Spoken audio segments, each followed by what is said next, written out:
ہے کہ نگر سے ہمارے انتہائی دل عزیز، انتہائی خوبصورت لب و لہجہ، خوبصورت آواز کے مالک بہت سارے دوستوں نے آتے مختلف چینل کھولے.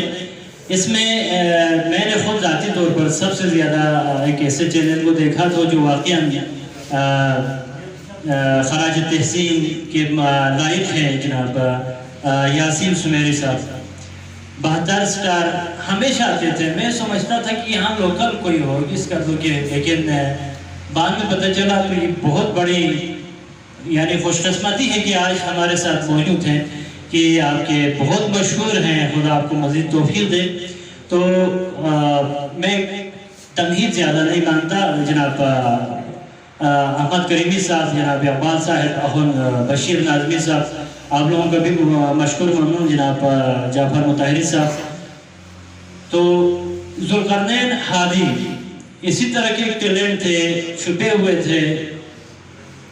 بہت ساری چیزیں ہیں کہ اقبال صاحب نے ایک شعر میں پڑھا تھا کہ میرے غربت نے میرے فن کو کیا ہے برباد، تیرے دولت نے تیرے عیب چھپا رکھا ہے. تو اس چیز کو اوپر لانے کے لیے حلقہ نمبر 2 شیر کلام یونین پورے ایریے میں ایک ایسا بندہ صادق کمال صاحب، نام اس نے بتایا تھا نام نہیں لینا، میں نام لیتا ہوں کہ اس کا میرا مرشد میرا سردار علی، لفتح شاہ ذوالفقار علی، میرا مرشد میرا سردار علی، یا علی میرا مرشد میرا سردار علی. علی کے نام سے تاروں نے روشنی پائی، علی دعائے تو دنیا میں زندگی آئی، علی کے نام سے ہی سارا نظام چلتا ہے، وہی تو ہے جو یہ سب انتظام کرتا ہے. آواز کو دیتا ہے رفتار علی، میرا مرشد میرا سردار علی، یا علی میرا مرشد میرا سردار علی، لفتح شاہ ذوالفقار علی، میرا مرشد میرا سردار علی، یا علی میرا مرشد میرا سردار علی. ہماری ماں نے ہم کو یہی سکھایا ہے، ملا کے دودھ میں نادے علی پلایا ہے. زمانہ لاکھ مخالف اور نہیں دیتے، یہ ہم نے دیکھ لیا ہے، علی علی کرتے رزق آتا ہے ہر بار علی.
کمزوری کو ریموو کر کے خود اعتمادی کو بحال کر دیا. میں میرے ان نوجوانوں کو سلام پیش کرتا ہوں. میرے جوانوں میں اگر برادر یاسین ہے, میرا عزیز محمد صادق کمال ہے, اور میرے عزیز شرافت ہے, اور دیگر جو بھی مجھے نہیں معلوم کہ باقی جو جتنے برادران ہیں, میرا اسٹوڈنٹ میرا عزیز شاہد بابر خان ہے, اور جتنے بھی جو برادران ہیں, ان سب کو میں خراج تحسین پیش کرتا ہوں اور میں شکریہ بھی ادا کرتا ہوں. اور مجھے نہیں پتا تھا کہ آج کے پروگرام ہونے جا رہے ہیں. اچانک میرے برادر عزیز, آپ کا نام کیا ہے؟ تو فرمایا علی ہے. سنا تھا آپ کے علی جو ہے وہ شہید ہو گئے. تو آپ نے فرمایا نہیں, وہ میرا چھوٹا بھائی علی تھا. تو کہا آپ کے کتنے بھائی تھے؟ میں 3 بھائی. چھوٹے کا نام کیا تھا؟ فرمایا علی ہے. تو اس نے کہا کیوں سارے بھائیوں کا نام علی رکھا ہے؟ تو فرماتا ہے اے عزیز کہ گزشتہ ادوار میں اتنے سختیاں کر لیے کہ شافعی جو اہل سنت کا رہنما ہے, مجتہد کا ہے, جب اس سے پوچھا گیا کہ علی کے بارے میں اپنا کیا کمنٹ ہے, کیا سٹیٹمنٹ ہے, آپ کے وقت آخر کے دور میں آپ کو سٹیٹمنٹ تو دے دیں, تو شافعی کہتے ہیں میں کیا سٹیٹمنٹ دوں علی کے بارے میں کہ وقت ایک ایسا. مزید اپڈیٹس کے لیے GB True News HT YouTube channel کو لائک کریں, سبسکرائب کریں اور بیل آئیکن پر ضرور کلک کریں تاکہ ہماری ساری ویڈیوز آپ لوگوں کو پر وقت مل سکیں.